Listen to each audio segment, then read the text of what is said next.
Australian Aboriginal Rock Art by Rachel Herman. This project will go over all of the ins and outs of Australian rock art, covering everything from dating techniques to styles of paintings that the Aboriginal people used.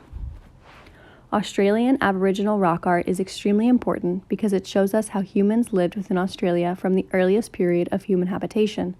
This form of art is vital to Australian culture. Rock art is the earliest form of human art, and it fills the gaps that we have within the historic record of this area. It gives us an idea of when the first outsiders came and visited the Aboriginal people.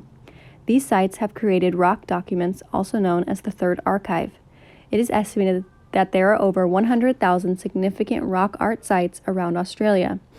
Using the art that was found, scientists have estimated that the first humans in Australia date back to 65,000 years ago. It is theory that Australia is home to the world's oldest art. It is home to some of the largest open-air rock art sites. Lastly, it has miniature rock art, which is extremely hard to find and is the rarest in the world. The main question is, how do we continue to discover these important rock sites? Unfortunately, over time, many of these sites have been lost due to environmental changes, older civilizations building on top of it, and many other reasons. Dedicated archaeologists are able to find one rock site every 10 years. The environment does help us sometimes discover these sites as well. Bushfires and bushwalkers sometimes reveal rock sites that are hidden by the foliage. When a new site is discovered, several steps need to be taken. First, the site needs to be deciphered. This site also needs to be photographed. Next, the archaeologist needs to become familiar with the area. And the most important step in my eyes is that they need to talk to the Aboriginal elders of the area and get as much information as possible, as well as making sure that the Aboriginal people are included with every decision that is made about the site. Lastly, they need to identify the site. This is the longest and most tedious step. This can take a lot of time, money, and energy to finish. Rock art can come in many forms. The different forms are painting, drawing, engraving, stencils, bas relief carvings, and figurines made of beeswax. The two main forms to Australian rock art are pictographs and petroglyphs. Petroglyphs are engravings created by removing rock through the pecking, hammering, or abrading in order to leave negative impressions. Petroglyphs can be created just about anywhere. Pictographs, or drawings, are made by applying pigments to the rock. The drawing within a pictograph can use many different materials to create a color contrast within the photos. Materials that are used are items such as charcoal, chalk, clay, or arch, which is a pale yellow to darkish brown. Pictographs only survive in more sheltered areas with coverings or in caves. Many of these locations are usually considered sacred sites. The materials used to create these pictures can vary. Items such as chewed sticks, hair, brush, and fingers can be used to paint these images on the rocks. The materials used to create these pictures have been discovered and can date back to as far as 50,000 years old. According to Dr. David Bruno, who is an anthropologist-archaeologist from the Monash University, and his main focus is Australian Aboriginal rock art. Through his studies, he puts into perspective the amount of time that the Aboriginal people inhabited the continent of Australia. There are also several other materials that can be used to create different paint textures, and he can help keep the paint wet. Things like animal fat, blood, or urine. Also, different fruits and vegetables were combined to create the wet aspect of the paint. There are 6 main styles of pictographs. These include X-ray, crosshatch, dot painting, stencil painting, Bradshaw painting, also known as Giwa art, face painting, and finally painting on leaves, bark, and boboa seeds. All of these different styles are used to create the vast variety within Australian Aboriginal rock art. Within these 2 main forms of art that the Aboriginal people created, there are 2 main design types. The first is engraving geometric forms. This covers circles, concentric circles, arcs, dots, and animal tracks. The second design form is figurative forms. This means simple outlines, complex constitutions, painting, and engraved silhouettes, which are usually humans or animals. And then lastly, there's X-ray paintings. X-ray art seems like one of the most complex and interesting forms of art, especially for this time period. X-ray paintings include the internal organs of humans and animals, as well as the skeletal system. These forms of art are mostly found around the site of Kakadu National Park. X-ray art usually depicts the internal skeleton, mini spirits, baramwadi, goannas, and turtles. Within these photos, you can see a wallaby and a fish with their insides depicted fairly accurately. The protection of Australian rock art comes in many forms. One form is keeping the stories of these sites and the people who created them alive.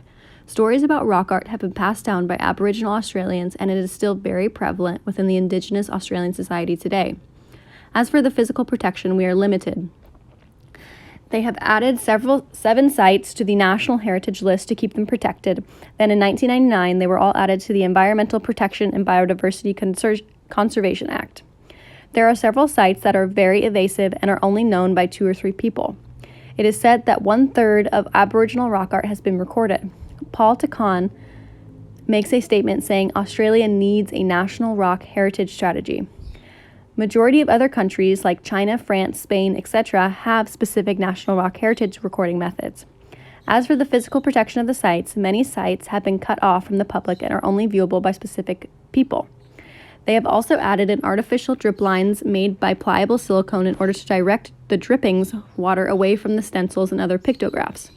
For several of the cave rock art sites, they have created metal viewing platforms to keep the dust from rustling up with people walking.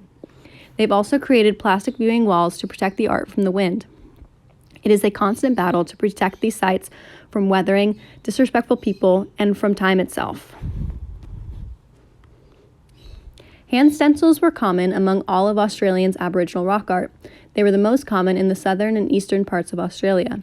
To create these forms of art, Aboriginals made a mixture of orch, water, animal fat, traditionally emu, kangaroo, or enchida, into their mouths and then blew it across their hand that was left resting on the rock. Stencils were the greatest at the Caravan Ranges in central Queensland. Here there are dozens of stencils that were combined to create patterns. Stencils could carry several different meanings. They could be left to mark a nation's territory or the hierarchy of importance. Children were also allowed to create stencils, but only with one of their hands. They were only able to use the other hand after they had been initiated, whereas elders were the only ones who could have the stencil of their entire forearm. The positioning of the stencil also meant something. The higher up the hand stencil on the rock wall, the more of the wrist and the arm that appeared, the more important the person was. Hand stencils are still used within today's society on city walls or company logos. They are used to promote reconciliation, goals, and unity, just as they were back then. There are 7 sites in Australia that are very well known. Quincan Country is one of them. This site is around 15,000 years old, and it is named after the Aboriginal being known as the Quincans. The site is known for its size. It is one of the largest and well-preserved sites in Australia. It contains some of the largest bodies of prehistoric art in the world. The site includes paintings, stencils, and engravings, mostly in the figurative style, depicting mostly wildlife, spirits, and people. The Quincan Regional Cultural Center performs guided tours to some of the locations within the site.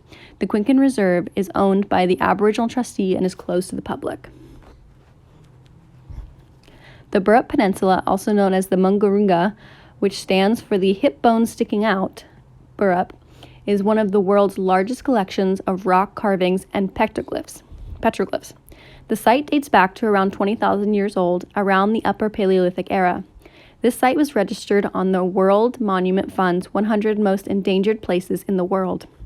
There are around 2,300 sites throughout the Burrup Peninsula. These sites depict different things, such as extinct megafauna, as in the Tasmanian tiger, people, and ceremonial activities. These sites also contain megalith art that includes standing stones. These sites contain the most open-air galleries. Throughout the peninsula, there is an interconnected grid of sites and places that tell a story. Energy giant Woodside Petroleum moved 170 ancient rock engravings to build a natural gas production plant. By moving these sites, they are destroying the spatial arrangement of the art. This is important because it helps figure out what they could mean. Ken Mullicanay says, where carvings sit in the landscape is vital to understanding how people themselves interact with the environment. Sue Smalden agrees by saying you've got to think the Aboriginal rock art as the Aboriginal people think of it, as a whole. They see it as a place. They don't see it as individual rock art. Kakadu National Park contains 3 major art sites. The 3 major sites at Kakadu are Uburu, Baranke, and Nungawara. Uburu is the cluster of rocky outcrops near Kakadu's early alligator river. Nungawara is tucked away, and it is 1.7 kilometer walk to get to it. Kakadu contains the best depictions of X-ray art. These sites also depict animals and early contact with European people. Bungare rock art depicts the environmental and social changes of the time. It also goes into detail about their harvesting season, their wet season, and their dry season, depicting what they ate and how they lived during each one of these seasons, giving archaeologists great insight into the Aboriginal life in this area within these time periods. The Grampians National Park has 5 sites open to the public, with its most significant being the Bungi Shelter. The Bungi Shelter has a depiction of Bungil and his 2 dingoes. Bungil is believed to be the benevolent creator. This site dates back to over 22,000 years old. It is home to around 200 rock art sites. The few that are open to the public are said to be open for spiritual reasons. The Pre-Ming Hana is home to mostly engravings. Some of these engravings date back to 15,000 years old. The carvings at this site are abstract designs and unique patterns. This site is part of the Indigenous Protection Area managed by the Tasmanian Aboriginal Land and Sea Council. You must obtain permission from the council in order to visit any of the locations at this site.